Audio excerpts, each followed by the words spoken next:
Salut tout le monde, bienvenue dans un nouveau vlog. J'ai des petites réceptions et puis j'ai déjà une lecture à vous montrer, donc c'est plutôt cool, je suis très contente. Par quoi je commence? Par mon café peut-être. Je me suis fait un café, mais alors j'ai mis tellement de café que j'arrive pas à le boire, ça déborde et c'est chaud. Alors, bon, je vais vous montrer des petites réceptions. Alors, j'ai passé une commande.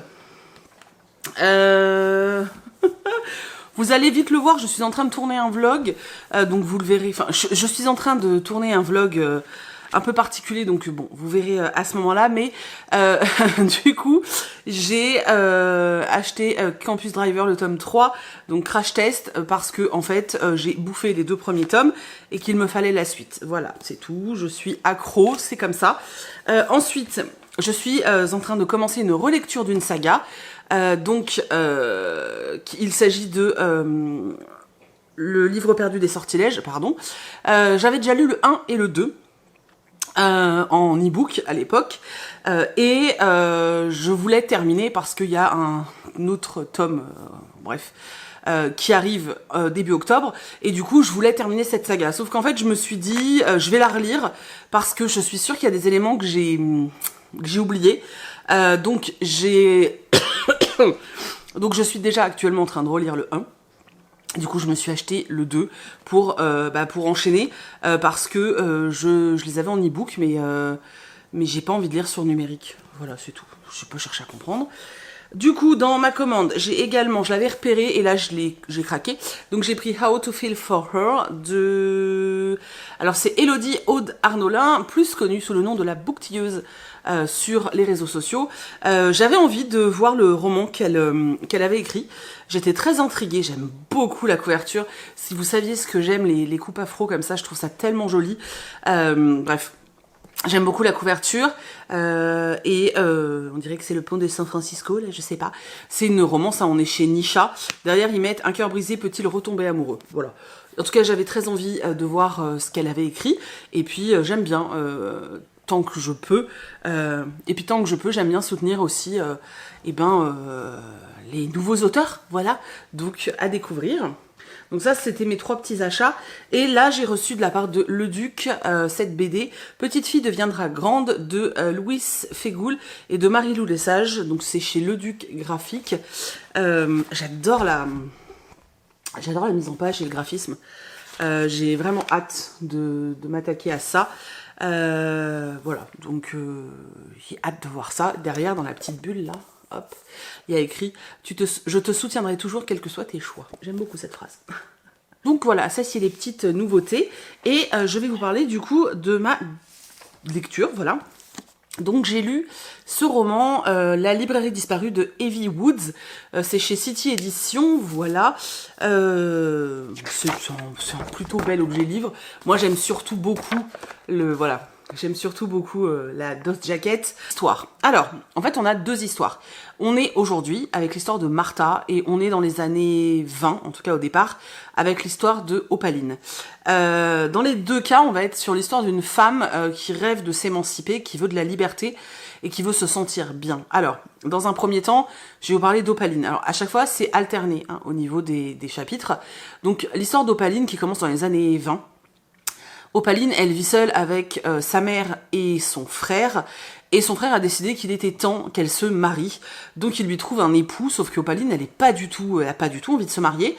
Elle est très bien comme elle est, sauf que son frère, elle est propriété de son frère, hein, c'est comme ça, c'était comme ça à l'époque. Et son frère estime que, parce que son père n'est pas là, voilà, son frère estime qu'il est temps qu'elle se marie parce que la famille a besoin d'argent et qu'il faut lui trouver un bon parti. Donc il lui a trouvé quelqu'un et en gros il lui demande pas son avis, il lui dit juste de fermer sa grande bouche et d'obéir. Sauf que Opaline, elle en a décidé complètement autrement et elle va partir avec sous le bras le livre, un des livres que son père lui avait offert, qui est un livre qui a une grande valeur sentimentale et qui, elle en est sûre, est une édition particulière et du coup vaut de l'argent. Et elle va décider de sacrifier ce livre pour sa liberté, donc elle va vendre ce livre pour partir. Et donc elle va commencer à fuir. Dans un premier temps, elle va arriver à Paris, où elle va essayer de trouver du travail et où elle va passer en fait par hasard devant la librairie Shakespeare & Co. Et elle va sympathiser avec la personne qui travaille dans cette librairie, qui va commencer à lui apprendre le métier. Opaline commence à avoir une vie, la vie dont elle rêvait en fait. C'est-à-dire que elle a un travail, elle est émancipée, elle vit pour elle. Elle rencontre même un homme. Vraiment, pour elle, tout va pour le mieux dans le meilleur des mondes. Sauf que son frère n'a pas dit son dernier mot et il va se passer énormément de choses qui vont la conduire jusqu'en Irlande où elle va reprendre une librairie particulière. Voilà, je vous laisse là, même si je peux vous dire que l'histoire d'Opaline, elle est vraiment très ancrée dans son siècle et dans tout ce qu'on pouvait faire aux femmes quand les hommes n'étaient pas d'accord avec elle et quand les femmes n'étaient pas obéissantes, hein. Je vous laisse des petits indices du type elle est hystérique. Voilà. On est vraiment dans ce type d'histoire avec une jeune femme qui est vraiment badass et qui est très intéressante. J'ai adoré le personnage d'Opaline, mais vraiment, j'ai adoré ce personnage. Aujourd'hui, après, dans l'histoire qui se passe aujourd'hui, on suit Martha, qui est une jeune femme, en fait, qui vient de quitter son mari. Elle a fui, en fait, le foyer familial parce que son mari la battait. Et elle a enfin trouvé le courage de partir. Sauf que maintenant, il faut qu'elle trouve un travail. Elle va répondre à une offre d'emploi pour être domestique, en fait, chez quelqu'un. Ce poste qu'elle va, bien sûr, obtenir va complètement changer sa vie, déjà, parce qu'elle va rencontrer une femme assez étrange, un peu loufoque, qui semble avoir juste mauvais caractère, mais qui est bien plus que ça. Et puis surtout parce qu'elle va emménager à une adresse très particulière, adresse qui réellement va changer sa vie. Puisqu'un jour un homme est en train de passer en fait devant cette maison dans laquelle elle vit aujourd'hui. Et il lui dit qu'il est à la recherche d'une librairie qui aurait disparu. Lui, il a seulement quelques indices et il est à la recherche de cette fameuse librairie. Et ce qu'il ne comprend pas, c'est que normalement, elle devrait être à cette adresse, mais qu'à cette adresse, il y a cette fameuse maison. Pourquoi, comment, qu'est-ce qui se passe, où est cette fameuse librairie? Il va réussir à entraîner Martha dans cette recherche un peu folle, sauf que moi je pensais qu'on allait être vraiment très très axé en fait sur cette recherche de librairie. Alors on l'est un petit peu, mais finalement c'est plus l'histoire de ces femmes et de leur émancipation que la recherche de la librairie. J'avais un peu l'impression que c'était plus un moyen, tu vois, qu'une fin en soi. Et c'était hyper intéressant parce que dans l'histoire d'Opaline, quand on est dans les années 20, 30, voire jusqu'à même 40, parce qu'on la suit pendant un bout de temps, même 50 d'ailleurs, parce que je crois qu'on va jusque dans les années 50, ce qui est hyper intéressant, c'est qu'elle, elle est vraiment passionnée. Elle va même dans des salles d'enchères pour retrouver des vieux manuscrits, et notamment un potentiel manuscrit d'Émilie Brontë. Donc on est vraiment dans tout cet univers de vieux livres, de passionnés, de collectionneurs, et d'ailleurs, il y a plein de citations qu'on pourrait noter sur ces histoires de le livre ancien, le livre de collection n'a de valeur que pour le collectionneur de bouquins, tu vois, et que justement, voilà, on te parle de ces personnes qui achètent des livres de collection mais ne les ouvriront absolument jamais. Et voilà, c'était très intéressant. Et à côté de ça, on a aujourd'hui l'histoire de Martin et de Henri, donc cet homme qui cherche la librairie. Lui, il est vraiment dans cette quête, en fait, de retrouver ce lieu qui semble être un peu magique. Et Martha, elle est dans cette quête de devenir quelqu'un sans le mari avec qui elle était avant, et de se créer une histoire pour elle, en fait, de reprendre sa vie en main, et tout ça va avoir un rapport avec la librairie, la littérature, etc. Voilà. Il y a quand même une forte présence de toutes ces choses-là, en fait, dans le roman. C'était très chouette. Il y a quand même des grosses faiblesses à certains moments. Je comprends que certaines personnes soient passées à côté, honnêtement. J'ai pas trouvé la plume, alors je sais pas si c'est lié à la traduction, mais j'ai pas trouvé la plume incroyable. Et j'avoue que dans un livre qui parle de livres, justement, où on met autant en valeur la littérature, j'aurais aimé peut-être un effort supplémentaire sur les figures de style, etc. Peut-être, je sais pas si c'est ça hein, vraiment qui m'a manqué, mais je sens qu'il manquait un élément pour que vraiment je sois en mode waouh, c'est génial. C'était très chouette parce que j'adore les romans qui parlent d'émancipation, qui parlent des femmes qui se battent, qui parlent justement j'adore les romans de cette époque-là en fait, enfin qui racontent l'histoire des femmes de cette époque et ce qu'elles ont pu subir et de me dire mais pétard, quand tu penses que tout ça c'est vrai en fait, ça te met hors de toi. Mais il me manquait un élément au niveau de cette quête de la librairie. J'ai adoré l'histoire d'Opaline, vraiment j'ai trouvé ça hyper intéressant. J'ai un peu moins aimé l'histoire de Martha, même s'il y a des éléments très surprenants. Voilà, ça reste une bonne lecture, c'était chouette. Voilà, c'était chouette, mais c'est pas non plus... En fait, je pense que je m'attendais à un truc encore mieux que ça, mais ça n'empêche que j'ai passé un super moment. Hein. Sincèrement, je peux pas, voilà, je vais pas dire le contraire, c'était vraiment un chouette moment. Mais on est loin du coup de cœur parce que je vous dis, j'arrive même pas à mettre le doigt sur ce petit élément qui me manquait, mais bon, c'est dommage. Mais bon, voilà, c'était quand même chouette. Voilà, j'arrête pas de dire voilà, je suis désolée. Après cette lecture, j'avais super envie de lire un truc un peu thriller et tout. Il y avait 4 livres qui me faisaient envie, 2 cozy murder et 2 thrillers. J'étais incapable de choisir. Donc hier soir, j'ai demandé à Chris de choisir parmi les bouquins. Et il a lu tous les résumés, tout ça, et il m'en a choisi un. Donc je suis en train de lire La Psy de Freda, je sais plus c'est quoi son nom de famille, l'autrice qui a écrit La femme de ménage, quoi. Je suis contente parce que comme je l'avais acheté à sa sortie, il aurait été dommage que j'attende qu'il sorte en poche, tu vois. Donc je suis contente. Voilà, donc j'ai tout juste commencé, j'ai lu 3 chapitres. Mais du coup, vous savez quel sera le prochain point lecture. Voilà, c'est tout. J'ai lu 2 romans, et oui. Donc, La Psy, et j'ai lu aussi My Roommate is a Vampire, qui est un livre en VO. Donc, je vais d'abord vous parler de La Psy. Donc, c'est de Freda McFadden, c'est chez City.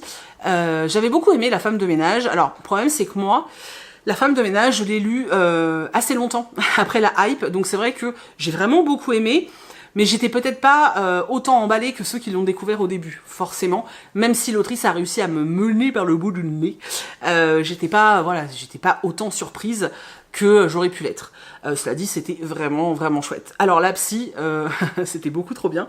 Dans ce roman, on suit un couple fraîchement marié, Ethan et Tricia, qui sont à la recherche d'une maison à acheter. L'agent immobilier leur a recommandé, l'agent immobilier les envoie vers une maison qui est hyper isolée pour faire une visite, donc ils s'y rendent. Le problème, c'est qu'en fait, au moment où ils y vont, il se met à neiger énormément et ils vont se retrouver coincés sous la neige. Donc le seul moyen de s'abriter, c'est de trouver refuge dans cette maison. Et dès qu'ils rentrent dans la maison, Tricia, elle se sent mal dedans. Elle a vraiment une drôle de sensation, elle se voit pas du tout y vivre, elle se sent archi mal. Vraiment, il y a un truc qui va pas. Son mari, lui, il est complètement emballé, il est amoureux de la maison, elle est incroyable, elle est isolée, elle est magnifique, elle est immense, elle est pas chère, enfin pour lui, c'est mais vraiment coup de foudre. Elle se sent pas très bien, et c'est vrai que rien que l'idée de devoir entrer et patienter dans cette maison le temps qu'on vienne les aider ou qu'on vienne déneiger, elle est pas rassurée, et en plus son calvaire va durer parce qu'elle va devoir y rester non pas quelques heures, mais bien plus longtemps que ça, parce que vraiment avec la neige, ils sont vraiment bloqués. Donc voilà, ils vont rester dans cette maison, et Tricia, elle a l'impression qu'il y a quelqu'un dans la maison, elle a vraiment une sensation désagréable et elle est pas bien. En fouinant un peu, elle va trouver une pièce mystérieuse qui est cachée, dans laquelle elle va trouver en fait plein de cassettes audio, et elle va se rendre compte que ces cassettes, ce sont les enregistrements de séances de la psy qui travaillait dans cette maison, puisque cette maison, c'était la propriété d'une psychiatre extrêmement connue, vraiment très connue, qui a écrit des romans qui sont devenus des best-sellers, enfin vraiment une femme vraiment, vraiment, vraiment célèbre, Adrienne Hall, donc, quand ils sont entrés, ils se sont rendus compte qu'ils étaient chez elle, mais là, elle trouve les cassettes des séances, et elle décide, bien sûr, de les écouter. Donc nous, on va avoir la narration, voilà, comme ça, sachant qu'en plus, cette femme, la psychiatre, donc Adrienne Hall, elle a disparu mystérieusement il y a 3 ans. Donc on va devoir, on va essayer de comprendre tout ce qui a pu se passer, on va écouter les cassettes, etc. Et je vous dis rien de plus, c'était vachement chouette. Tout le long, en fait, je suis arrivée à, un peu avant la moitié du livre, et je me suis dit, vas-y, c'est bon, trop facile, j'ai compris. Tu vois, je me suis même fait la réflexion de, bon, même si j'ai raison, c'est pas grave, c'est sympa et tout. Et en fait, j'avais complètement tort. L'autrice, elle m'a baladée, c'était n'importe quoi. Du coup, j'étais super surprise parce que c'est pas du tout ce à quoi je m'attendais. Et j'ai surkiffé, c'était beaucoup trop bien. C'est très compliqué de vous parler de ce type de roman sans spoiler. Du coup, j'ai du mal à vraiment, même, il y a des thématiques qui sont abordées dedans dont j'aimerais parler. Il y a plein de choses que j'aimerais vous dire, mais je peux pas en parler, en fait, c'est très compliqué. Sachez juste que voilà, on est avec ce couple qui est prisonnier entre guillemets de la maison à cause des intempéries, et on va avoir des flashbacks où on va suivre Adrienne Hall sur les derniers moments de sa vie en fait, et on va découvrir un peu qui était cette femme, et on va découvrir des trucs assez ouf sur sa vie, sur sa façon de vivre, sur sa relation avec sa patientèle, etc. Et c'était vachement intéressant, j'ai trouvé ça vachement chouette. Vraiment, c'était vachement bien. Voilà, c'était vachement bien. J'ai super peur de vous spoiler le roman, c'est terrible. Voilà, j'ai adoré. Je peux pas vous dire plus. J'ai adoré. Alors, ce sera pas un coup de cœur. C'est comme La femme de ménage, en fait. J'aime bien parce que l'autrice arrive à me balader et que j'arrive à être surprise à chaque fois. Voilà. Après, moi, je préfère les bons gros thrillers, mais ça passe tellement bien. Le bouquin, il se dévore. Je crois que je l'ai dévoré en 2-3 heures max. Et en plus, j'arrêtais pas d'être interrompue. Et pourtant, je l'ai dévoré, c'était super chouette et j'ai kiffé. Ensuite, j'ai lu ce roman, My Roommate is a Vampire, de Jenna Levin. C'est un roman en VO. Je l'ai lu j'allais dire en collaboration, n'importe quoi. Je l'ai lu en lecture commune avec une copine, Marianne. Je vous mets d'ailleurs le compte Instagram de ses créations. Elle fait des créations en craft, en fait, donc tout ce qui est papier et tout. Ce qu'elle fait, c'est assez bluffant. Je sais pas si vous vous souvenez, l'année dernière, dans les vlogs de décembre, je vous avais montré un calendrier qui avait été fait maison. C'est elle qui l'avait fait. Vraiment, ce qu'elle fait, c'est canon. Donc, je vous mets le lien de son compte Instagram si vous voulez aller découvrir ses créations. Franchement, n'hésitez pas à aller voir. Et puis, c'est cool de soutenir les créateurs comme ça. Donc, voilà, n'hésitez pas à aller jeter un coup d'œil si ça vous tente. Donc, bref, j'ai lu ce roman avec elle. On l'a lu sur 6 jours, je crois, à peu près. Parce que bon, c'est de l'anglais, hein. Moi... En fait, j'ai toujours peur quand je me lance dans un livre en VO que ça me demande, parce que ça me demande beaucoup de concentration. Beaucoup moins depuis que je travaille mon anglais au quotidien, mais ça me demande quand même vachement de concentration. Et comme j'ai quand même envie de lire en français à côté, à chaque fois, quand je fais une LC, je compte peu de pages. Et là, c'était un peu ça. On a lu une 50aine de pages par jour. C'était très bien. Ça m'a relancé dans la lecture en anglais parce que j'ai lu un roman cette année. Et c'est tout, il y a un mois ou deux, et depuis j'en avais pas relu et j'arrivais pas à me relancer dedans. Et en fait c'est vraiment ce genre-là qu'il faut que je lise. D'ailleurs j'en ai commandé, vous les verrez quand ils arriveront, je pense demain. J'en ai commandé 3 je crois en anglais, mais vraiment ce genre-là, vraiment de la rom-com quoi, parce que le niveau de langue est ultra facile. Il y a des termes que je comprends pas, mais en vrai ça gêne pas dans la lecture, parce que voilà. La narration de base, le vocabulaire de base utilisé est assez simple, donc j'ai pas de problème. Et les mots que je comprends pas, je comprends le sens de la phrase, donc ça me gêne pas. Voilà, donc vraiment très facile, même pour des débutants en anglais sans aucun souci. Ça, c'était vraiment easy. Donc voilà, on suit une jeune femme qui s'appelle Cassie, qui est une artiste et qui est à la recherche d'un nouvel appartement. Et en fait, elle va trouver une annonce où on propose un appartement assez incroyable à un prix défiant, mais genre toute concurrence, quoi. C'est une colocation et au début, elle se dit que c'est trop beau pour être vrai, c'est vraiment louche. Mais ses potes la poussent un peu quand même à aller visiter et à se renseigner. Elle va commencer à échanger des mails avec le propriétaire de l'appartement, donc Frédéric. Et lui va lui dire que oui, il est chaud pour qu'elle vienne, que il cherche quelqu'un. En gros, vraiment ça coûte que dalle, mais il lui explique qu'il y a une particularité, c'est que lui, il travaille la nuit, donc en gros. Ils se verront très peu parce que lui la journée il dort et que la nuit il est au boulot, donc il vit un peu la nuit, donc c'est un peu la particularité. Elle va finalement elle va accepter le deal et elle va s'installer chez lui, et assez rapidement elle va découvrir que cet homme est assez particulier. Déjà il a une façon de parler qui est peut-être un petit peu vieillotte, une façon de s'habiller aussi qui est peut-être un peu vieillotte. Il fait un peu vieux jeu, quoi, tu vois. Il est magnifique, hein, il est magnifique, elle le trouve sublime, mais elle démord pas du fait que c'est bizarre. Et un soir, elle va trouver dans le frigo des poches de sang, voilà.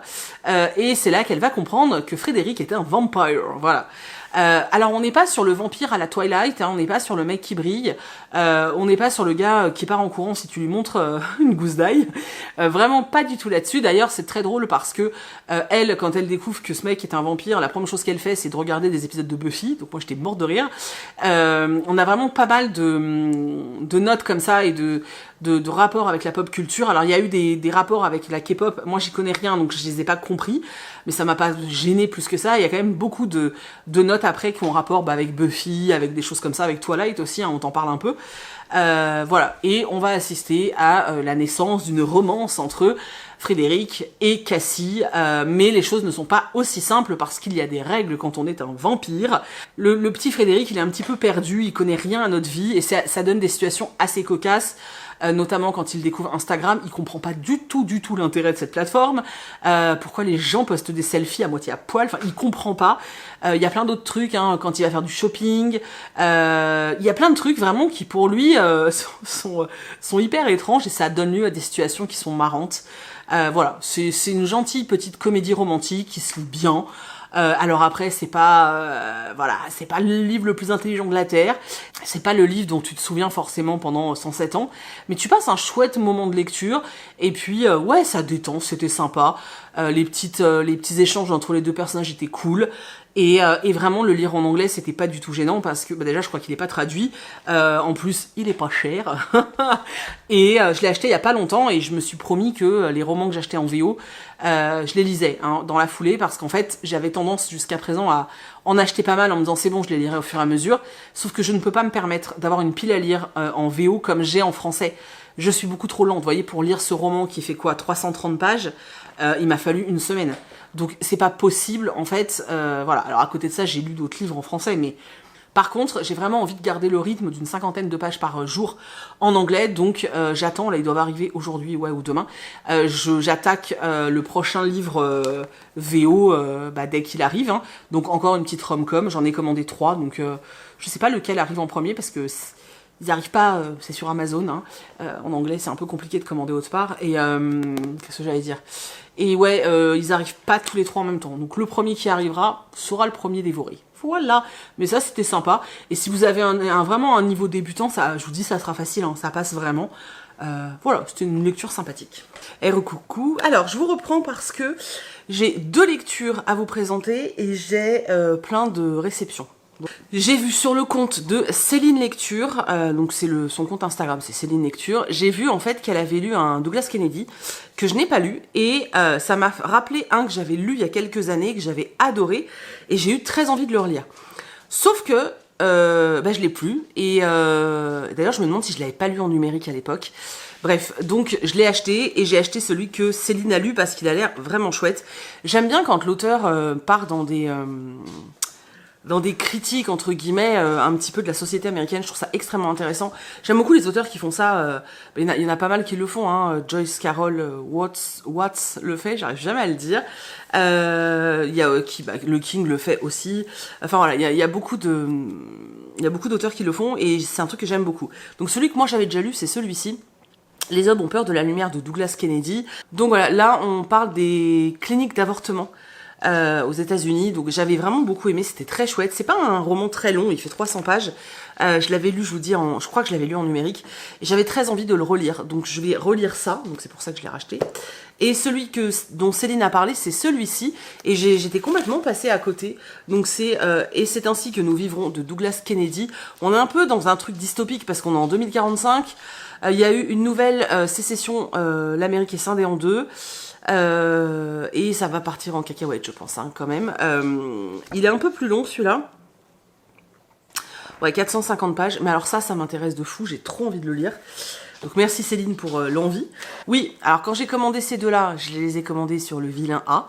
Voilà, parce que sur la Fnac, il n'y avait pas celui-là. Bon bref, peu importe. Sauf que du coup, ça faisait pas 35 € et j'allais payer des frais de port. Donc j'ai pris 2 romans qui étaient dans ma wishlist. J'ai pris Et puis soudain te succomber parce que je les trouve pas d'occasion. Enfin, je les ai trouvés sur Vinted, mais alors vu le prix, c'est hors de question. Donc voilà. Et puis soudain te succomber, donc j'ai pris le 1 et le 2. Voilà, j'aime beaucoup Laura S. Wilde, vous le savez. Alors j'ai vu qu'elle en avait écrit un aussi, Until the End. Mais j'ai l'impression que c'est sur le syndrome de Stockholm. Et alors ça, moi, je n'y arrive pas du tout. C'est un truc, je peux pas. Si certains l'ont lu, enfin si certains ont lu Until the End de Laura S. Wilde, j'aimerais beaucoup que vous me disiez si on est sur un truc genre syndrome de Stockholm, parce que j'ai vu qu'il y avait une histoire d'enlèvement. Et je vous avoue que moi, la meuf qui tombe amoureuse de son kidnappeur, c'est juste pas possible, quoi. Donc, voilà. Bon, sinon, j'ai pris ces deux-là. J'aime beaucoup l'autrice, hein, quand même. J'aime bien ce qu'elle fait. Il y a 4 tomes, hein, j'en ai pris que 2. C'est déjà pas mal, voilà. Donc ça, c'était pour arriver au bon montant. Et puis, j'ai acheté ça en librairie, voilà. Donc From the Embers de Ali Martinez. Notre amour est né d'un brasier, donc c'est chez Saturday. C'est le deuxième titre de chez eux que j'achète. J'avais bien aimé. Non, je l'ai pas acheté le premier, c'est les autrices qui me l'ont fait envoyer. Je raconte n'importe quoi.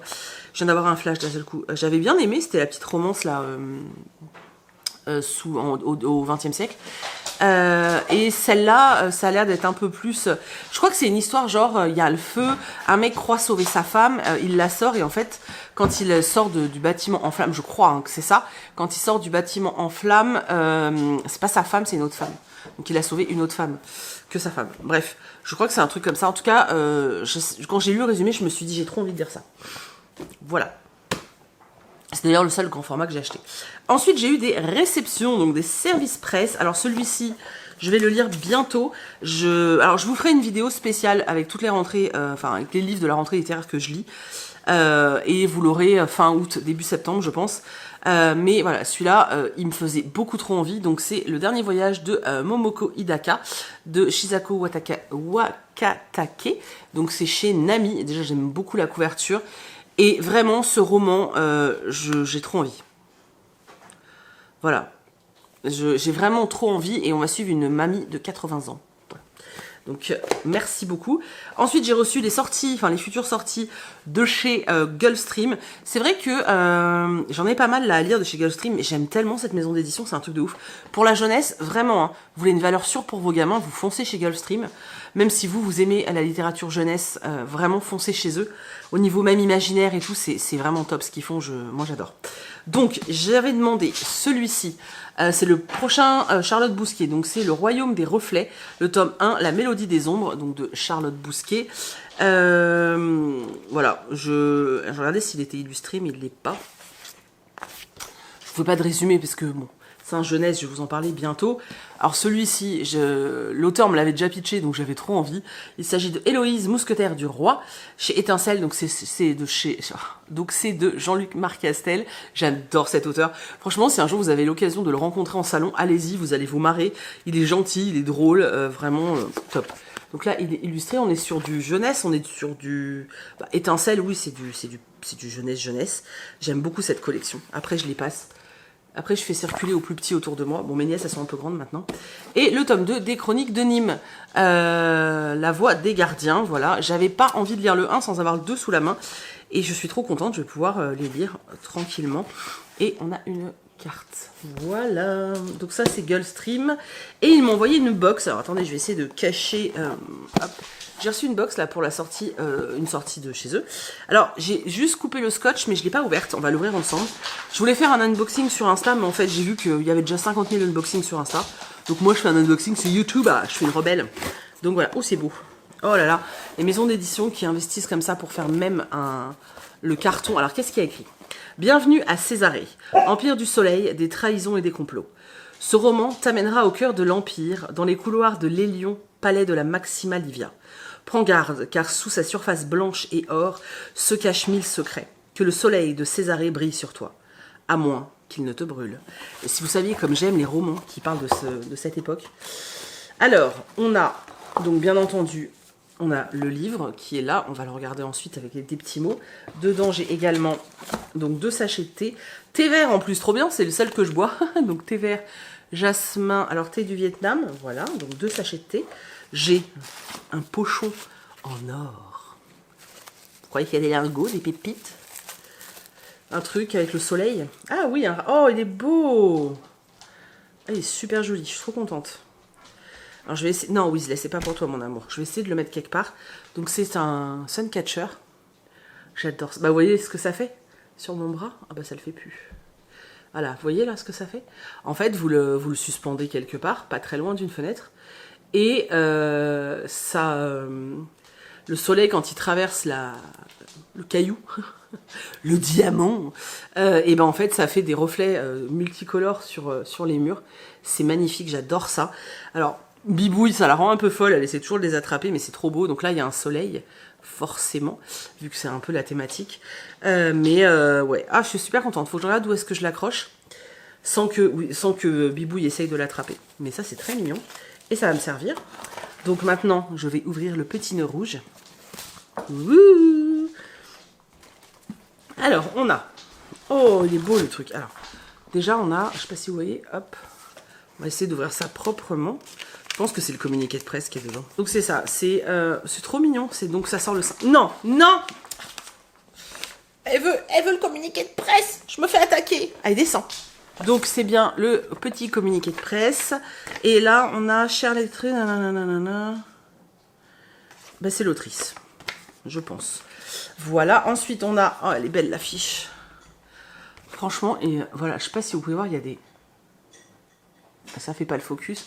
Il y a des dorures, quoi. C'est trop joli, c'est vraiment trop beau. Et le bouquin, oh, il est incroyable. La vache, il est magnifique. Oh là là là là, regardez ça. Non mais c'est quoi cette beauté? Oh la vache, il est canon. Il est trop beau, vraiment. Non mais, regardez ça. Incroyable. Et en plus, je viens de voir qu'il était dédicacé. Incroyable. Franchement, l'objet livre. L'objet livre il est trop beau. Je suis trop red dingue de ce bouquin. Voilà, voilà. Donc voilà, c'était mes réceptions, mes achats, tout ça, tout ça. Alors je voulais vous faire un point lecture, sauf que j'ai plus de batterie, c'est en train de clignoter de malade. Et j'ai oublié de charger l'autre batterie. Voilà, donc eh ben, je vais aller charger mes batteries. Et puis je vous reprends tout à l'heure, dès que j'ai un peu de jus dans la batterie, pour vous parler de 2 romans. Un Cozy Murder et un young adulte un peu... fantasy, thriller, enfin c'est pas du tout fantasy d'ailleurs, c'est plutôt thriller. J'ai réussi à trouver une place où je suis pas encore zébrée, vous savez, j'ai une espèce de pergola comme derrière moi, là, comme ça, au-dessus de ma tête. Et le problème c'est que je finis comme ce truc là. Quand j'essaye de filmer à l'extérieur, c'est pas hyper agréable. Bref, donc j'ai 3 romans à vous présenter, parce que j'ai lu 3 romans. Et voilà, donc on va y aller tout de suite. Alors, le premier que je vous présente, c'est celui-ci, Capucine la Douce, de Ingrid Desjours chez Hauteville. Alors, honnêtement, j'ai été hyper surprise. Au début, j'ai même cru que c'était juste le même nom, mais que c'était pas la même autrice. Parce que moi, Ingrid Desjours, je l'ai lu... dans des romans très gore en fait, genre Dans les yeux d'une poupée, enfin voilà, il y a plein de titres comme ça, qui sont des thrillers quand même assez, voilà, faut quand même s'accrocher, hein. Ou alors je l'avais lu en young adulte, donc la série Caleb, que j'aime énormément, qui est une trilogie que je vous recommande chaudement d'ailleurs, parce qu'on suit un méchant et c'est juste trop génial, et une autre série qui s'appelle Après nous. Je crois que c'est Après nous, mais on a eu qu'un tome. D'ailleurs, je sais pas, je pense qu'on n'aura jamais la suite. Bref. Donc c'est vrai que là, quand j'ai vu un espèce de Cozy Murder et tout, je me suis dit, what? C'est trop chelou. Mais d'ailleurs, elle le dit, je crois, dans les remerciements, qu'elle avait peur qu'on la suive pas dans ce registre. Et en fait, franchement, oui, j'avais peur, hein, honnêtement, mais ça marche super bien. Ça marche super bien. C'est bourré d'humour, vraiment bourré d'humour, avec des scènes que j'ai visualisées et qui m'ont fait mourir de rire. Et en même temps, elle aborde une thématique extrêmement importante qui est liée un peu au féminisme et à la femme. Et j'ai trouvé ça vachement cool. Franchement, c'est trop bien. J'espère vraiment que ce tome va fonctionner et que du coup, on lui demandera d'écrire des suites, parce que j'ai super envie de retrouver Capucine la Douce dans d'autres aventures, parce que vraiment c'est un personnage que j'ai beaucoup aimé. Donc dans ce roman, on suit Capucine la Douce, qui est une femme qui doit avoir une 40aine d'années, je pense à peu près, et qui vient de s'installer dans un nouveau quartier. Alors un quartier un peu genre à la Desperate Housewife, vous savez, plein de petites maisons, genre quartier pavillonnaire où tout le monde se connaît, où tout paraît très bien comme ça au premier abord, sauf qu'en fait quand on ferme les portes, on sait pas ce qui se passe chez les gens. Personne ne sait, sauf Capucine, parce que elle sait que dans un de ses foyers, dont elle a juste les initiales, elle sait que il se passe un drame en fait derrière les portes, et elle, si elle est venue là, c'est pour faire justice. Sauf que c'est compliqué de savoir chez qui ça déconne, et du coup pour vraiment trouver qui elle doit tuer, et ben elle s'incruste dans ce quartier, et elle devient amie avec toutes les femmes qui ont la bonne initiale, enfin tous les couples qui ont les bonnes initiales, pardon. Et elle devient amie avec ces femmes, des femmes qui sont totalement différentes les unes des autres, qui ont chacune une vie particulière, et tout au long du roman, en fait, on suit cette avancée, et surtout, on essaie de trouver, en même temps que Capucine, quel est le couple qui déconne. Et on se rend compte que dans tous les couples, il se passe des choses, mais il y en a un où il se passe quelque chose de dramatique le soir, et on est sur ce truc de savoir chez qui c'est, tout en restant dans cette ambiance, bon voisinage, bon pote, on devient copine et tout, avec certaines personnes qui commencent à trouver ça bizarre que Capucine, elle est là depuis peu de temps et elle pose beaucoup de questions. Pourquoi est-ce qu'elle veut absolument que tout le monde soit ami? Enfin bref. Il se passe vraiment beaucoup de choses et il y a plein de notes d'humour. On s'attache forcément à ces femmes. On a chacun, je pense, sa préférée, mais on s'attache forcément. Et j'ai passé un super moment. C'était vraiment super bien. C'est hyper bien réussi. On a vraiment tout ce truc de qui est dans, bah voilà, qui est ce couple chez qui il y a un problème. Et en même temps, on est avec cette femme Capucine qui est une femme comme vous et moi en fait, hein. C'est-à-dire que vraiment, on n'est pas sur une meuf, on n'est pas sur, je sais pas, on n'est pas sur une tueuse à gages par exemple. Moi au début je pensais vraiment qu'on était sur un délire comme ça, mais pas du tout. C'est vraiment une femme lambda qui veut faire justice. Je vous laisse découvrir pourquoi, comment, etc. Mais on est vraiment sur une femme lambda. Les cartes là, c'est parce que sa couverture c'est aussi ça, c'est qu'elle travaille dans une espèce de café où elle est cartomancienne, mais ça c'est vraiment juste voilà dans la journée, faut bien qu'elle ait une couverture, puis il faut bien qu'elle gagne sa vie surtout. Voilà, c'était vraiment chouette, j'ai beaucoup aimé. La plume du coup d'Ingrid Desjours dans ce roman-là est extrêmement différente de ce que j'ai pu lire auparavant, et c'est vraiment vraiment drôle. Alors peut-être que pour certains, il y a certains passages qui seront au niveau de l'humour un peu lourds, mais moi ça m'a fait tellement rire. Vraiment, je m'imaginais en fait, il y a une scène où elles sont sur scène justement en train de danser, et je m'imaginais tellement moi avec mes potes en train de faire les cons, tu vois, et ça m'a fait rire parce que voilà, il y a plein de scènes comme ça, et c'est drôle, en fait, c'est un peu dans l'autodérision, et j'ai trouvé ça très cool. On te fait bien comprendre que c'est des femmes de 40 ans et que voilà, même physiquement, il y a des choses, notamment Capucine qui est loin d'être mince, etc. Enfin voilà, il y a plein de petits détails qui te rapprochent de la vie réelle, et pourtant t'es dans un truc complètement en dehors de la vraie vie, quoi. Bref, je pense que vous l'avez compris, j'ai vraiment beaucoup aimé, et j'espère vraiment qu'on aura une suite. Pour l'instant, je crois pas que ce soit prévu, d'après ce que j'ai pu comprendre, mais j'aimerais vraiment beaucoup, ça serait beaucoup trop cool. En tout cas, voilà, si vous aimez tout ce qui est un peu cozy murder et tout, franchement, allez-y. C'est un peu différent de ce qu'on a l'habitude, mais ça se lit bien, et je pense que si vous êtes ce genre de lecteur qui aime ce genre de littérature, celui-ci devrait vous plaire. Derrière, on nous met que c'est un parfait mélange entre Desperate Housewives et Dexter. C'est pas complètement faux, sauf que Dexter, on a l'impression qu'il sait ce qu'il fait. Capucine, je suis pas sûre. Voilà. Ensuite, j'ai changé totalement de registre. Alors oui, quand je suis dans une phase comme ça où je lis un livre par jour, il faut que je change de registre tous les jours, parce que sinon voilà. Et d'ailleurs, ce que je fais, c'est que je prépare. En fait, j'ai toujours du mal à choisir quelle lecture j'ai envie de lire. Donc ce que je fais, c'est qu'en fait, j'en prends 3-4. Je me dis ok, je vais lire ces 3-4, je sais pas dans quel ordre, mais je vais lire les 3-4 là que j'ai sortis. En l'occurrence, en ce moment, c'est 4. Et je demande à Chris d'en prendre un. Voilà. Et je lis celui qu'il me sort. Et voilà. Donc, bref. Du coup, j'ai sorti celui-ci, Là où gisent les endormis, de Farida Abike Yemidé, pardon, il n'y a pas de i. C'est un ellipsis, donc ça fait partie c'est chez De Saxus en fait. Il me faisait très envie parce que ça avait l'air d'être une ambiance assez, d'être une ambiance assez mystérieuse, etc. Donc ça m'intriguait beaucoup. Alors j'ai bien aimé, mais je sais pas. Il y a eu un passage qui m'a ennuyée profondément parce que on suit quand même des ados qui sont dans un internat, mais ça reste des lycéens. Et en fait, je pense qu'à un moment donné, leurs petites histoires de lycéens, c'était trop, ça m'intéressait pas des masses. En fait, j'ai passé l'âge, je pense, tout simplement. Par contre, tout le reste du roman m'a plu. Voilà. Alors, on suit une jeune fille qui s'appelle Sad Hussein. Elle a toujours fait les cours à la maison, sauf qu'aujourd'hui, elle a plus ses parents, et en gros, les personnes qui doivent s'occuper d'elle lui ont laissé le choix. Soit elle déménageait et venait s'installer chez eux, soit elle pouvait intégrer un internat qui est assez prestigieux en Angleterre. Donc voilà, on lui a laissé le choix. Elle a toujours rêvé d'aller au lycée, de se faire des potes, etc. Donc elle saute sur l'occasion et elle dit qu'elle veut absolument intégrer cet internat. Elle intègre l'internat en cours de route, et il va falloir qu'elle apprenne les règles, aussi bien les règles données par l'administration que les règles données entre lycéens.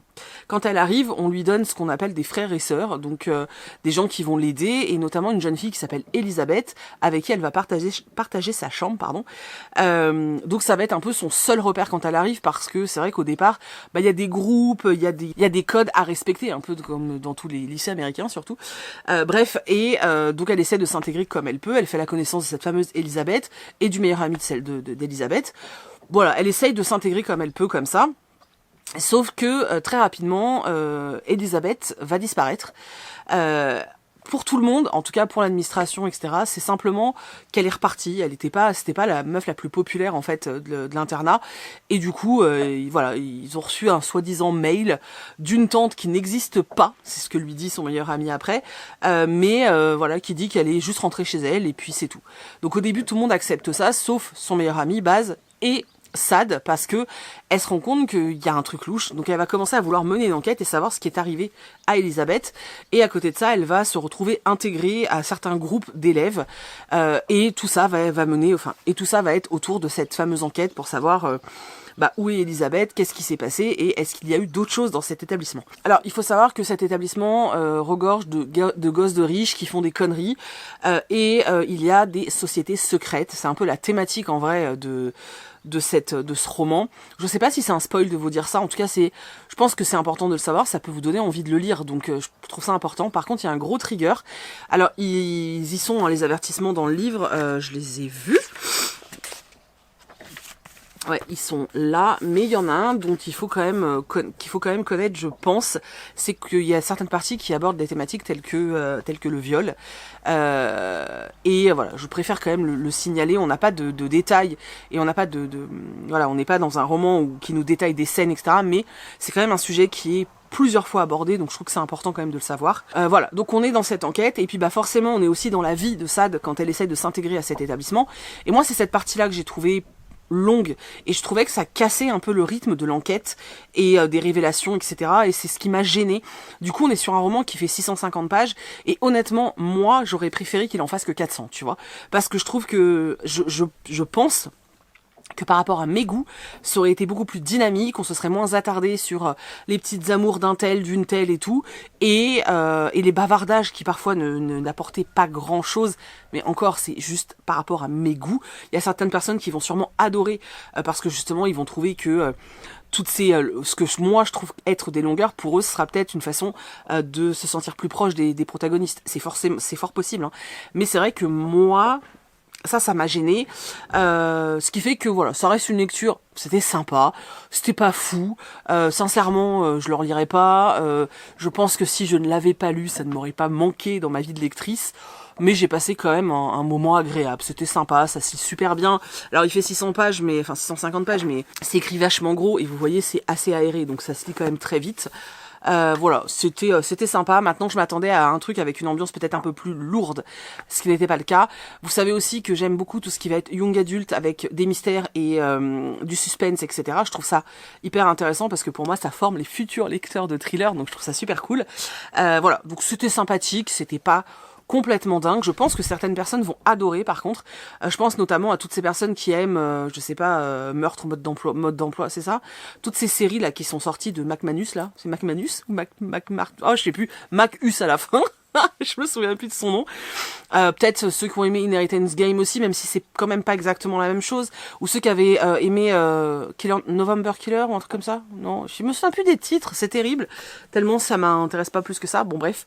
Mais voilà, c'était sympathique. C'était pas dingue, mais c'était sympa. Et ensuite, le soleil me pourchasse, les gars. Attendez, il faut que je tourne. Alors, la dernière lecture dont je vais vous parler pour l'instant, c'est celui-ci, donc le Burnout, de Sophie Kinsella, c'est chez Belfond, je crois. Ouais, c'est ça. Je ne sais pas pourquoi, mais quoi bois, bon, peu importe. C'était sympa, voilà, c'était sympa. Je suis de cette génération, je crois que je vous l'avais déjà dit, qui a totalement adoré toute la saga L'accro du shopping. C'était mes lectures d'été. C'était des lectures qui me faisaient rire, qui me détendaient et que je trouvais hyper feel good. C'était l'époque aussi où je lisais les Bridget Jones, etc. Tu vois. Donc vraiment, moi, Sophie Kinsella, dans mon cœur, elle reste vraiment comme l'autrice feel good de mes époques jeunes adultes. Et forcément, dès qu'elle sort un roman, je l'achète. Clairement, je l'achète à chaque fois et je le lis. Alors, c'est vrai que les derniers, je les ai trouvés drôles, mais c'était pas, voilà... je passe toujours un bon moment, mais c'est jamais extraordinaire. Là, je trouve que ce roman-là, il est beaucoup moins feel good que ce qu'ont pu être les autres. C'est pas très français ce que je dis. Mais il y a aussi un truc, c'est que là on aborde une thématique qui est lourde. Le burn-out, c'est pas un sujet facile, et j'avais peur quand même qu'elle le tourne un peu à la dérision, vraiment avec trop de trucs comiques. Et c'est pas du tout le cas, mais vraiment pas. Elle le prend avec, elle le traite avec beaucoup de sérieux, et c'est ce qui fait justement que c'est pas si feel good que ça, parce que c'est une thématique qui est lourde. Et quand on a vécu un, j'en ai vécu un il y a quelques années. Alors ça va mieux, mais j'en ai vécu un il y a quelques années, et honnêtement.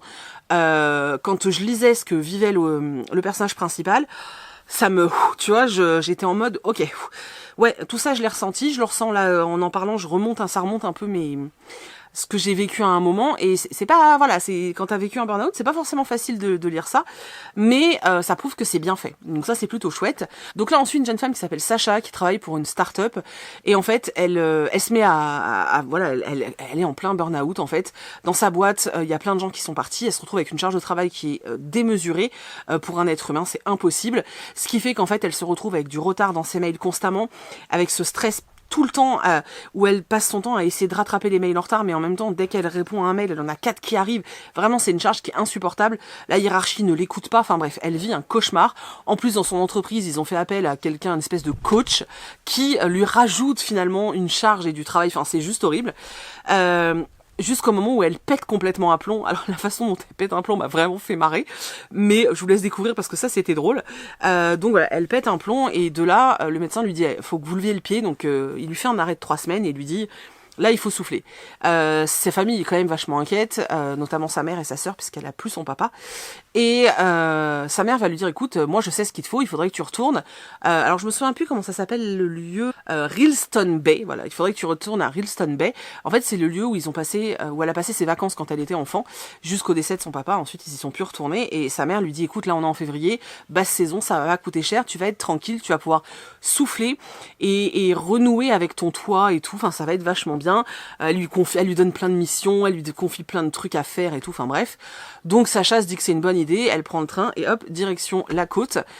Sauf que quand elle arrive, eh ben ça ne ressemble plus du tout à l'hôtel et à tout ce qui était quand elle était jeune, enfin pré-ado en gros, parce que bah voilà, ça a mal vieilli, il est à 2 doigts de fermer, ils ont plus de clients, enfin c'est vraiment très compliqué, mais ils font tout pour essayer de la satisfaire. Et d'ailleurs c'est très drôle parce que ça laisse place à des quiproquos de dingue, puisque sa mère, voulant bien faire, passe des coups de téléphone à l'hôtel, mais pour ne pas faire honte à sa fille, se fait passer pour son assistante personnelle. Donc tout le monde croit que Sacha est quelqu'un d'important. Enfin voilà, c'est assez drôle. Donc elle essaie de se ressourcer, c'est vraiment le but. Elle a pris un truc avec des guides, genre j'ai 20 missions. Enfin bon bref, elle s'est vraiment lancée des trucs pas possibles. Sauf que elle va tomber sur une autre personne dans ce lieu qui s'appelle Finn, et qui lui aussi est en train de vivre une situation très compliquée. Au début entre eux ça va être tortueux, orageux. En gros ils peuvent pas se saquer, à tel point qu'à l'hôtel ils essayent de tout faire pour qu'ils ne se retrouvent jamais ensemble. C'est assez drôle, mais bon voilà, on est quand même dans un Sophie Kinsella. On se doute qu'il va y avoir un petit peu de romance, et c'est exactement ça. On va suivre, voilà, on va découvrir la naissance d'un idylle et d'une romance très slow burn, hein, vraiment très très slow burn. On est quand même dans du Sophie Kinsella, donc ce qui est important dans ses romans, c'est surtout tout ce qui va se passer avant, voilà. Donc vraiment très slow burn. C'était sympa. Maintenant j'ai moins rigolé que ce que j'aurais pu imaginer. La romance, c'était cousu de fil blanc. Enfin. C'était très attendu, voilà. Honnêtement, si j'ai apprécié, c'est parce que je trouvais que la thématique du burn-out était intéressante et plutôt bien faite. Et aussi parce que c'est du Sophie Kinsella et que bah du coup la plume fait que ça se lit bien. Maintenant, honnêtement, c'est pas du tout le meilleur de l'autrice, en tout cas à mon sens. En fait, ça dépend ce que vous cherchez. Si vous voulez lire du Sophie Kinsella pour rire, sourire et vraiment très feel good, c'est peut-être pas vers celui-là que j'irai, sauf si vous êtes complètement hermétique aux thématiques du burn-out. Dans ce cas-là, peut-être que ça le fera. Mais voilà, franchement, c'était bien, mais c'était pas ouf non plus. Il va pas me marquer. D'ailleurs, je vais même pas le garder, hein, pour tout vous dire. Là, sur les 3 que je vous ai présentés, pour vous donner un ordre d'idée, puisque je vous dis souvent que je garde pas tous mes livres. Là, je vous en ai présenté 3. Le seul que je garde pour le moment, c'est celui-ci. parce que j'ai espoir d'avoir des suites. Ces deux-là, je vais les revendre parce que je sais que jamais je les relirai. Donc autant qu'ils circulent et qu'ils aillent vers quelqu'un d'autre. Mais voilà, vous voyez par exemple, 3 livres de lus, j'en garde un et je me sépare de 2 quoi. Donc voilà, donc c'est pour vous donner un ordre d'idée. Voilà, j'ai commencé autre chose là, un young adulte sur lequel je pariais pas et en fait j'en suis presque à la moitié et j'adore, c'est génial, donc je suis beaucoup trop contente. Je lis beaucoup, hein, je vous ai dit en ce moment, et ça me fait beaucoup de bien. J'alterne entre lecture et série télé. Bon, je bosse un petit peu. Mais j'essaye vraiment là sur cette semaine-là en tout cas, de me détendre et de prendre beaucoup de temps pour moi et ça fait du bien. Très honnêtement, ça fait beaucoup de bien. Voilà. Je ne sais pas encore si je clôture le vlog maintenant ou pas. J'ai pas regardé les rushs. Donc de toute façon, je vous reprendrai encore un petit coucou si c'est soit pour vous parler d'une autre lecture, soit pour vous dire bye bye. Ça y est, j'ai la chanson dans la tête. Enfin, c'est-à-dire, une autre lecture, ça commence à, je sais pas, je crois qu'on doit être à 6 romans. Ça commence à faire beaucoup. Donc, je verrai, mais bon, on va dire que pour l'instant, je clôture pas. Ça sert à rien tout ce que je dis là, n'est-ce pas? Regardez, le soleil commence à m'attaquer. Bon, je vous reprends. Dans tous les cas, je vous reprends plus tard. Ça y est, je suis zébrée. Je vous reprends plus tard. Voilà, bye. Bon, bah finalement, je vous reprends. Je vais vous parler encore d'un roman. Je crois qu'on est déjà à 6. Ben, ça fera 7. Voilà. J'en ai 2, en fait. J'en ai terminé 2 depuis que je vous ai pas pris, mais ça va faire beaucoup trop. Donc, je vais vous parler de 1 et je vais garder celui que j'ai terminé pour le prochain vlog. Donc, je vais vous parler de Throwback de Maureen Gaux aux éditions Milan. Alors, je pense très sincèrement que c'est un très bon livre. J'ai été très emballée sur le début de l'histoire et puis ça m'a vite lassée. Ce qui n'a rien à voir avec le roman, je pense que là c'est vraiment une question de goût et du fait qu'en ce moment ce genre de roman, alors pas ce genre de roman mais ce genre de passage qu'il y avait dans ce roman, j'y arrive pas. Ça m'a fait la même chose avec Là où résident les endormis que je vous ai déjà présenté dans ce vlog. Quand il y a des passages qui sont quand même utiles, hein, mais où on suit la petite vie des lycéens, j'avoue que quand c'est la petite vie basique des lycéens, ça m'intéresse pas des masses. Quand il y a un truc important dans leur petite vie, ça passe plutôt bien. Puis quand c'est une plume assez dingue, ça va. Là, j'avoue que là, non, ça, voilà. Liar's Beach, c'était la même chose. Pour moi, ça représente des longueurs. Et ça me dérange. Mais j'aime beaucoup la thématique du roman, c'est très intéressant. C'était vraiment un chouette roman. Franchement, pour le coup, c'était un chouette roman. Il y a juste eu des moments où je me suis un peu ennuyée. Mais je vous dis, c'est vraiment là lié à mes goûts du moment. Ça se trouve, dans 6 mois, ça va, je vais de nouveau adorer ça. Là, en ce moment, j'y arrive pas. Mais tout le reste m'a plu. Ce roman, c'est l'histoire de Sam et de Priscilla. Priscilla étant la maman de Sam. Elles sont toutes les deux d'origine coréenne. Priscilla, je crois que c'est elle la première qui est née aux États-Unis. Ses parents sont venus s'installer aux États-Unis et elle a grandi avec sa mère uniquement, il me semble, avec une mère encore très ancrée dans la culture coréenne et qui avait encore cette image de les adolescents américains, ce sont tous des petites racailles qui ne font pas d'études, qui ne sont pas sérieux, etc. Là, on est sur la génération d'après, donc nous, on suit Samantha, qui est une gamine hyper... J'ai beaucoup aimé ce personnage parce que c'est une gamine qui est hyper engagée. Elle est engagée pour l'écologie, elle est engagée pour toutes les causes. Elle a vraiment... elle est géniale comme môme, en fait, je trouve. Sauf qu'effectivement, elle est très américanisée et elle n'est pas petite fille modèle comme a pu être sa mère. Et du coup, c'est vrai qu'entre Priscilla et Samantha, l'ambiance est pas ouf. Elles font que se disputer parce qu'elles ne se comprennent pas. Elles n'ont pas du tout les mêmes envies. Par exemple, Priscilla, elle veut absolument que la famille intègre un club, un truc avec le golf là, un club privé. Et en fait, Samantha comprend pas l'intérêt en fait de ce genre de choses. Sauf qu'elle connaît pas non plus toute l'histoire du passé. Sauf qu'elle connaît pas non plus Sauf qu'il lui manque des informations sur le passé de sa mère finalement. Samantha est très proche de sa grand-mère, qui aujourd'hui est dans un institut ou maison de retraite, un truc comme ça. Et elle sait que entre Priscilla et sa grand-mère, ça a toujours été très très compliqué. Elles avaient des relations hyper difficiles et conflictuelles, mais elle sait pas trop pourquoi. Un jour, va y avoir un jour va y avoir la dispute de trop, et il va se passer un phénomène assez extraordinaire, puisque Samantha va être déposée au lycée par quelqu'un d'autre que sa mère, un service voilà, d'une application qu'elle avait installée sur son téléphone. Et quand elle arrive au lycée, elle se rend compte qu'il y a des choses qui ont changé et que tout le monde la regarde de travers.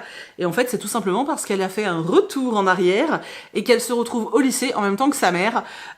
Et elle va du coup devoir s'intégrer et sympathiser avec sa mère pour essayer de comprendre ce qui a pu arriver dans l'adolescence de sa mère, et etc., etc. Et elle va se rendre compte que la vie était différente à cette époque, qu'être coréen à cette époque c'était différent aussi, la perception des gens était complètement différente, l'intégration était différente aussi, et du coup on va traiter beaucoup de ces thématiques-là, de l'intégration, du racisme, il y a aussi tout ce qui peut être notion au corps, puisqu'on parle, alors pas de grossophobie, mais on n'est pas loin, et alors c'est légèrement abordé, mais c'est très bien abordé, et j'ai trouvé ça très chouette.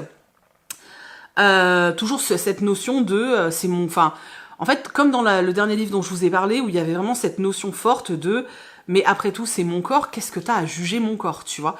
C'est des thématiques que je trouve, que je vois dans plus en plus de romans et je trouve ça vraiment chouette. Mais c'était, alors pour certaines personnes, ce ne sera qu'anecdotique. Moi, comme je suis très concernée, moi je le vois hein, automatiquement. Voilà, donc il y a toutes ces thématiques, et il y a également la thématique intergénérationnelle entre Priscilla et Samantha, donc la mère et la fille, et puis également Samantha et sa grand-mère, et également Priscilla et la grand-mère, donc et sa mère.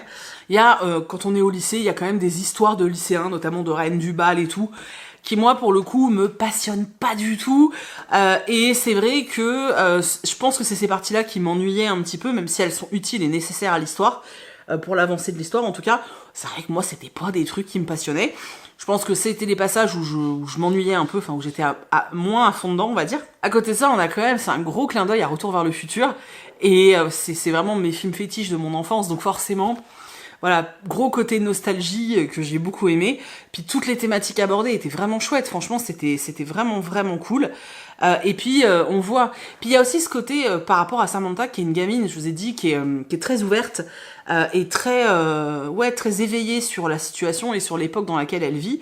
Mais malgré tout, les relations qu'elle a elle aussi avec notamment son petit ami, sont pas forcément parfaites, et elle se rend pas forcément compte que c'est pas le mieux pour elle, et j'ai trouvé ça chouette aussi que qu'elle puisse elle prendre conscience de certaines choses.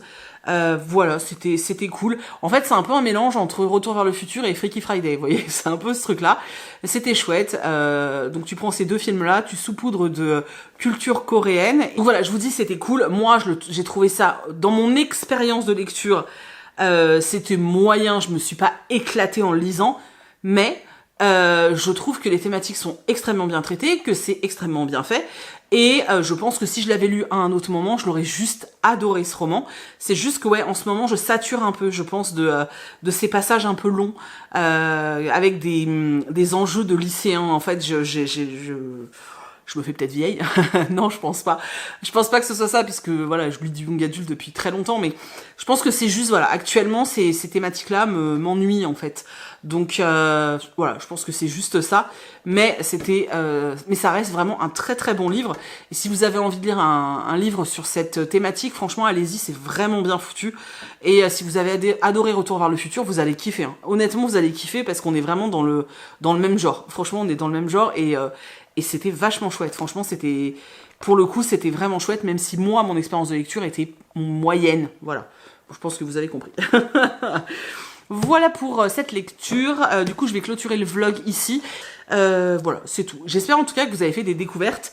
J'ai eu pas mal de lectures, hein. Vous avez vu que je lisais quand même beaucoup en ce moment. Donc j'espère que ça vous plaît, parce que voilà, si vous avez envie d'avoir des retours plus rapides, en ce moment sur Insta, à chaque fois que je termine un bouquin, en fait, je fais une story. Alors vraiment une story écrite, hein. Je fais la photo du livre et je vous donne mon avis en 3 mots. Voilà, si ça peut vous intéresser, n'hésitez pas. Ça va être je le fais dès que j'ai terminé le livre. Donc comme ça, vous avez les trucs en direct et en instantané, tu vois, paf. Et ça, c'est en story. Sur TikTok, je mets des chroniques qui font 1 minute, 1 minute 30. Voilà, pareil, format assez rapide, donc voilà, comme ça vous les avez un peu en avance et vous n'avez pas à attendre toute la semaine. Et je développe forcément plus dans les vlogs. Voilà, c'est tout. En tout cas, j'espère que vous aurez trouvé votre bonheur dans cette vidéo. Il y a eu de tout un peu dans la vidéo. D'ailleurs, n'hésitez pas, je serais curieuse de savoir, dites-moi dans les commentaires, dans les 7 titres que je vous ai présentés dans cette vidéo, alors je parle bien des points lecture et pas des book hauls, mais voilà, dans tout ce que je vous ai présenté, n'hésitez pas à me dire celui qui vous a le plus donné envie. Voilà, lequel des titres que j'ai chroniqués vous donne le plus envie. Voilà, je suis très intriguée. Voilà, et je peux déjà vous dire que dans le vlog de la semaine prochaine, il y aura un coup de cœur. Voilà, parce que je suis en train de le lire et que j'avais plein de choses à faire aujourd'hui et que je ne fous rien de la journée parce que je n'arrive pas à décrocher mon cerveau et voilà, je n'arrive pas à décrocher du bouquin tellement je suis à fond, mais genre à fond dedans. Je le terminerai pas, je l'ai commencé ce matin, mais je le terminerai pas ce soir, je pense, parce que c'est un livre quand même assez exigeant au niveau de l'écriture, au niveau de l'univers, etc. Et que je veux pas me gâcher la lecture. Mais bah, vous le verrez du coup dans le prochain vlog, mais ça faisait tellement longtemps que je m'étais pas autant éclatée dans un roman. Vraiment, j'en pleurerais de joie presque. Vraiment, je me sens trop bien dans ce livre, je suis trop heureuse. Bref, je vais retourner le lire du coup. Voilà, mais n'hésitez pas à me dire hein, dans les commentaires, j'attends de savoir quel est le livre que j'ai chroniqué qui vous fait le plus envie. N'hésitez vraiment pas à me rejoindre sur Insta pour avoir des avis plus rapides. Et puis, si vous avez envie, sur TikTok aussi, enfin voilà, vous savez où je suis de toute façon si ça vous intéresse. Et moi, je vous fais plein de gros bisous, j'espère que vous passez un bel été. Et puis voilà, et on se retrouve la semaine prochaine. Alors, je sais pas si ce sera dimanche ou si j'aurai lu tellement de choses que je vais le publier avant, je sais pas. Je vous ai dit, au mois d'août, je publie un peu comme... voilà, tu vois, à la cool, quoi. Bref, je vous fais des gros bisous et on se retrouve très bientôt. Bye bye!